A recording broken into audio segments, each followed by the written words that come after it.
Family તમારું સ્વાગત છે ફૂડી કિચન પાપામાં। તો આજે આપણે બનાવીશું આલુ પાલક। તો તેના માટે મેં આ રીતે પાલકને લાવી ધોઈ અને તેને આ રીતે મિક્સર જારમાં ક્રશ કરી લીધી છે।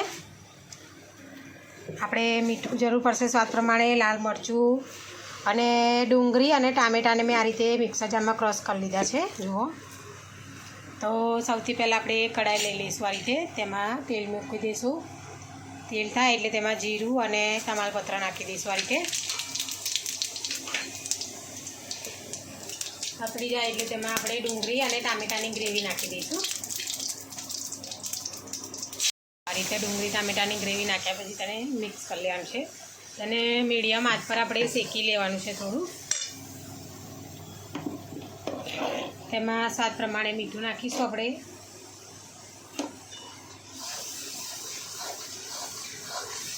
તેને પણ આ રીતે મિક્સ કરી લઈશું। થોડું આદું મરચાં લસણ નાખી દઈશું આ રીતે પીસેલું મેં રેડી રાખી દીધું તે। તેને પણ આ રીતે મિક્સ કરી લેવાનું છે। તેને ડુંગળી ટામેટાં થોડું શેકાઈ જાય પછી એડ ઉપરથી કરવાનું, જેથી કરીને નીચે ચોંટે નહીં તમારી ડુંગળી।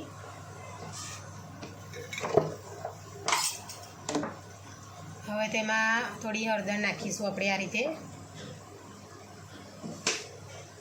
થોડું તીખું મરચું નાખીશું, થોડું કશ્મીરી લાલ મરચું નાખીશું। અને આ રીતે મિક્સ કરી લઈશું। આ રીતે બટાકા મેં બાફીને રેડી કરી દીધા છે। જો આ રીતે કટ કરી તેને એક વિસલ મારી અને આ રીતે મેં બાફી કાઢ્યા છે બટાકાને।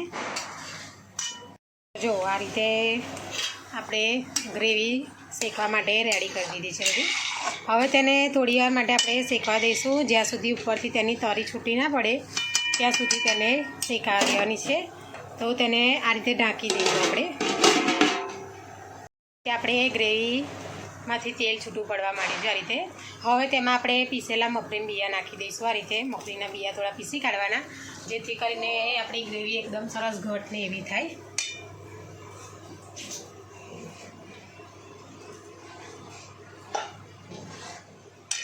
તેને હવે મિક્સ કરી લઈશું આ રીતે।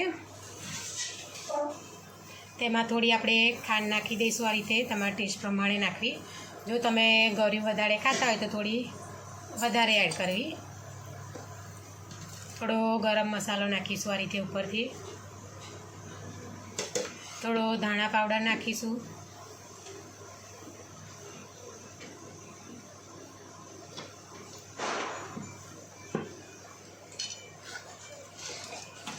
હવે તેને મિક્સ કરી દઈશું। હવે આપણે જે પાલક પીસેલી રાખી છે તે નાખી દઈશું અંદર આ રીતે।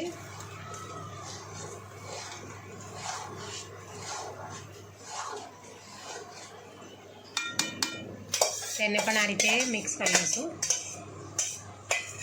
હવે તેને આપણે થોડી વાર માટે ચડવા દઈશું, કારણ કે આપણે પાલક ડાયરેક્ટ નાખી છે બાફ્યા વગર, તેટલા માટે તેને થોડી વાર માટે હવે શેકવાની છે આ રીતે।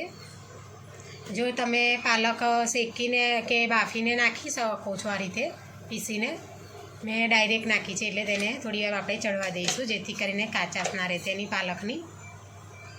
આ રીતે આપણી ગ્રેવી પરથી તેલ છૂટું પડી ગયું છે, જે આપણે શાકમાં નાખ્યું હતું તે બધું।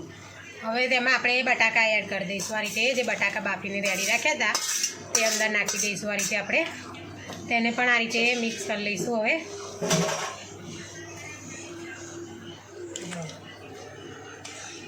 પાલક કમ્પ્લીટ શેકાઈ જાય તો આ રીતે તેલની તરી છૂટી પડી જાય છે જુઓ। હવે તેમાં આપણે આ રીતે બટાકા મિક્સ કરી તેને મિક્સ કરી લઈશું। તેને હવે 5-10 મિનિટ માટે આપણે ચડવા દઈશું। થોડી આપણે તેમાં ઉપરથી કસ્તુરી મેથી નાખી દઈશું આ રીતે, તેનાથી ટેસ્ટ એકદમ સરસ આવે છે।